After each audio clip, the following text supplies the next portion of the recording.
आजच्या लेक्चरमध्ये आपण एरिया ऑफ पॉलिगॉन म्हणजे जी बहुभुजाकृती असते तर त्याचं क्षेत्रफळ कसं काढायचं त्या संदर्भात लर्न करणार आहोत. आता आतापर्यंत आपण बरेचसे सूत्र पाहिले आहेत, बरोबर. त्रिकोणाचे असतील, चौकोनाचे असतील, परंतु यांचं काही कॉम्बिनेशन होऊन एक आकृती तयार होत असते. त्या आकृतीचे क्षेत्रफळ काढताना आपल्याला विचार करायचा आहे की कोणत्या ठिकाणी कोणतं सूत्र लागू होईल, बरोबर. आता ह्या आकृतीकडे आपण पाहिल्याबरोबर आपल्याला वाटतं की काढायचं काय नेमकं, किंवा कोणतं एक फिक्स असं सूत्र लागू होतं त्या ठिकाणी नाही. तर अनेक आकृती ओळखायची आणि त्या आकृतीला कोणत्या प्रकारचं सूत्र लागू होतं ते आपल्याला विचार करायचा आहे. आता जसं की मी आकृतीचा पहा, हा 1 नंबरचा पोर्शन जो आहे तर हा काय आहे, सपोज इथे एक नाव द्यायचं राहिलं आहे, ते नाव देतो मी. इथं नाव आहे क्यू, ओके.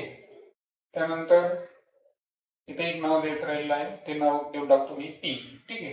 चला आता एक लक्षात घ्या की मी जे 1 नंबर सांगायलो तर हा काय आहे बरं, ए क्यू बी. पहा मी वाटल्यास तुमच्या समोर या ठिकाणी काय करतो की 1 नंबरची जी आकृती आहे आपली तिला मी पुन्हा एकदा ड्रॉ करतो, ज्याच्यामुळे तुम्हाला लक्षात येईल की आपल्याला एक्झॅक्ट करायचं काय आहे.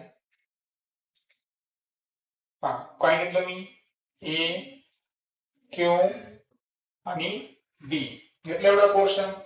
आता या पोर्शन मध्ये जो बेस आहे तो किती आहे, 10. 10 काय आहे, पाया आहे. उंची किती आहे, 13. म्हणजे जी हाईट आहे ती किती आहे, 13 आहे.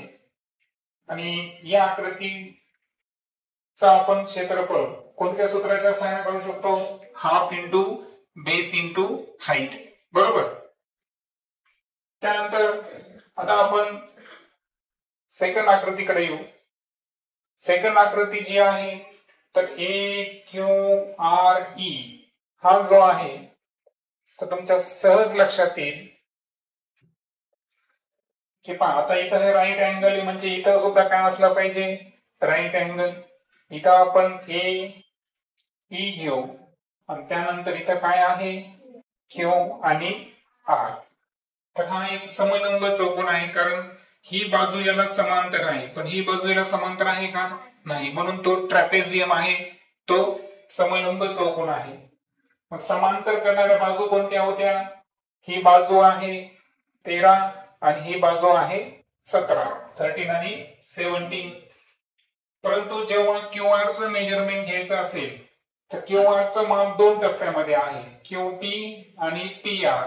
तर 12 प्लस 15 किती होईल या ठिकाणी, 27. आणि हे परपेंडिक्युलर आहे, याचा अर्थ लंब आहे, म्हणजे ती 100% काय आहे, समलंब चौकोनाची उंची आहे. म्हणजे इथं आपण समलंब चौकोनाचं काय काढू शकतो, क्षेत्रफळ काढू शकतो. आता हे 2 झाल्यानंतर आता आपल्याला एक आणखीन एक काटकोन त्रिकोण घ्यायचा आहे, ई आर डी. कोणता घ्यायचा आहे, ई आर डी. वाटल्यास मी तो इथं घेतो, पहा.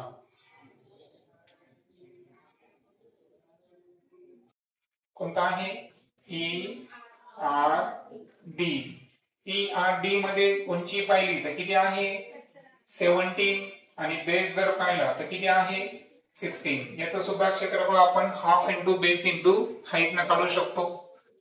आणि राहिला प्रश्न चौथ्या आकृतीचा. आता मी चौथी का म्हणत आहे, कारण तुम्ही पुन्हा म्हणताल की याच्यात हा एक त्रिकोण आहे, हा एक त्रिकोण आहे, बट या दोन्ही त्रिकोणामध्ये ही जी आहे ही एक उंची असू शकते. म्हणून एका त्रिकोणाचं न काढता आपण या संपूर्ण त्रिकोणाचा काढू शकतो, ज्याची उंची 10 आहे, पण त्याचा पाया आपल्याला काय करावं लागेल, सर्वांची बेरीज करावी लागेल.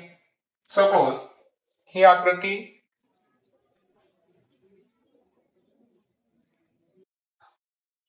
या पद्धतीची आहे, आपण असं कन्सिडर करू.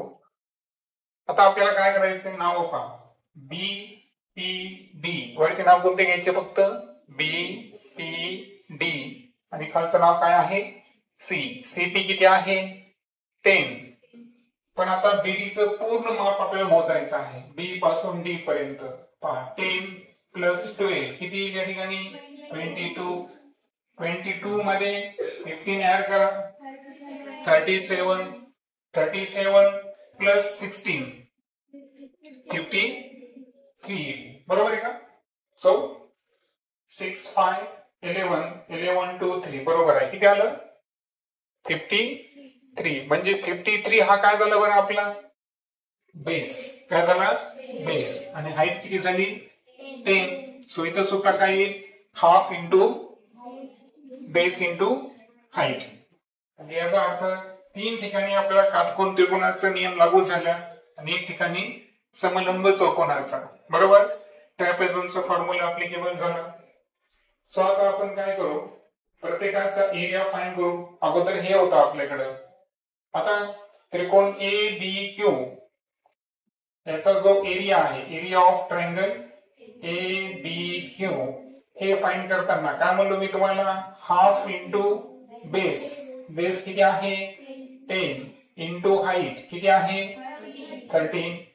सो इथे किती होईल 5 होईल. 13 5 जा 65. आता हे एक सांगायचं राहिलं की हे सर्व मेजरमेंट जे आहेत ना हे आपण सेंटीमीटर मध्ये असं कन्सिडर करू. कारण मी एका ठिकाणी लिहितो तुम्ही लक्षात घ्यायचं सर्व ठिकाणी सेंटीमीटर आहे.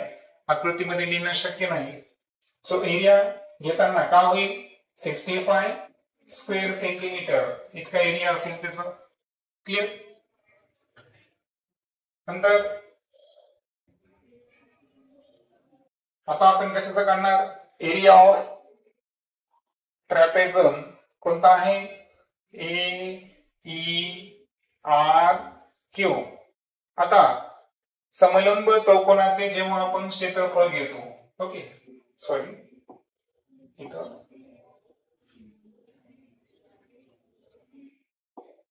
एरिया ऑफ ट्रॅपेझॉइड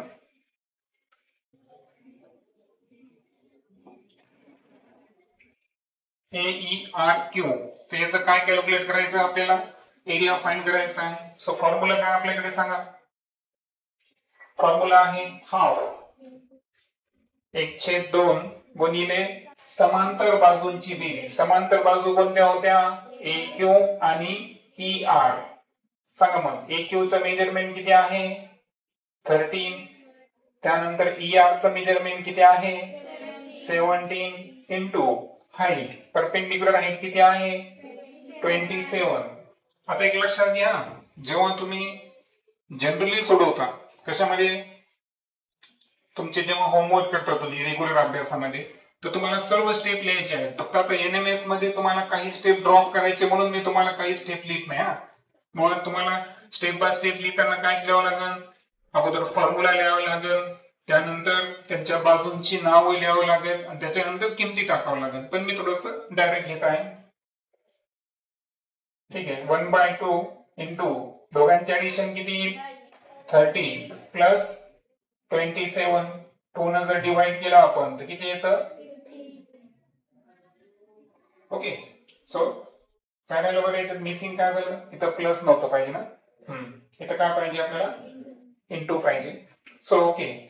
आता 15 ला आपल्याला काय करायचं आहे 27 ना 15 7 जा 105 कॅरी केले आपण 10. 15 2 जा 30 and plus 10 is equal to 40. तर आपला जो एरिया आला तो आला 405 सेंटीमीटर स्क्वेअर म्हणजे 405 चौरस सेंटीमीटर. त्यानंतर आता आपले 3 क्रमांकाकडे इथं एरिया कोणाचा फाइंड करायचा आहे ट्रायंगल ई आर डी याचा फाइंड करायचा आहे. सो इथं half into base into height. Base E R R D आहे किती आहे बेस 16 आणि हाईट किती आहे ई आर 17 आहे. सो 2 8 जा 16 सांगा 17 8 जा 126 ओके 136 बट युनिट काय असेल सेंटीमीटर स्क्वेअर. ओके. सो तीन एरियाज आपण फाइंड केले. आता आपल्याला लास्ट एरिया है ना, हा बॉटमचा एरिया फाइंड करताना आपण बेस किती घेतलेला आहे 53 आणि हाईट किती आहे 10. सो एरिया ऑफ ट्रायंगल, कोणता ट्रायंगल घेतला आपण BCD, बरोबर आहे का, is equal to half into base into height. Base BD आहे, किती आहे तो इंटू हाईट किती आहे 2 1 जा 2 5 जा सांगा 5 3 जा 5 5 जा प्लस 1 26 स्क्वेअर सेंटीमीटर. आता हे चौथी स्टेप संपली इथं. आता आपल्याला काय करायचं आहे, टोटल एरिया काढायचा आहे, बरोबर आहे का. सो टोटल एरिया काढताना सर्वांची काय करणार आपण ऍडिशन करणार. सो आता मी नाव लिहित नाही, प्रत्येकाचा एरिया लिहू आपण. सांगा ADQ चा किती आला होता 65 प्लस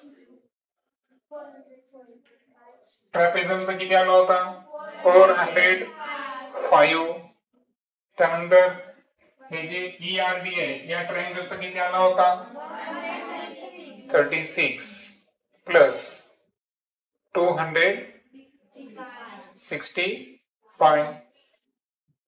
सो सांगा 5 प्लस 6 11 11 प्लस 5 16 प्लस 5 1 कॅरी किती केले 2 6 8 3 11 6 17 7 कॅरी किती केले 1 2 3 प्लस 1 4 प्लस 4 8 ना, सॉरी. सो ओव्हरऑल किती आन्सर आलं 871 सेंटीमीटर स्क्वेअर. तर या पद्धतीने आपल्याला काय करायचं आहे, पॉलिगॉनचं एरिया जो आहे कुठे कोणता फॉर्म्युला ऍप्लिकेबल होतो त्याच्यावर आपल्याला काय पाहिजे